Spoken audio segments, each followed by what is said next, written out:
Happy Mother's Day. So I got their DNA results back and I have some surprising news, okay?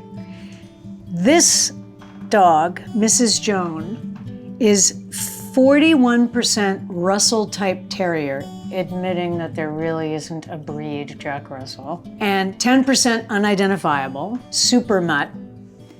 And here's the killer.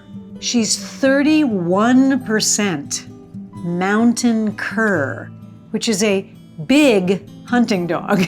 And she has some rat terrier also. So this is mountain cur, Russell type terrier, rat terrier, and 10% unidentifiable. Mrs. Maude, buckshot shorty, is 100% Russell type terrier. And guess what? She's Joan's mom. They're mother and daughter.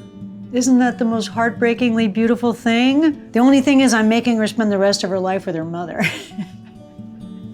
But here you go, Maude and Joan, beauties. Happy Mother's Day.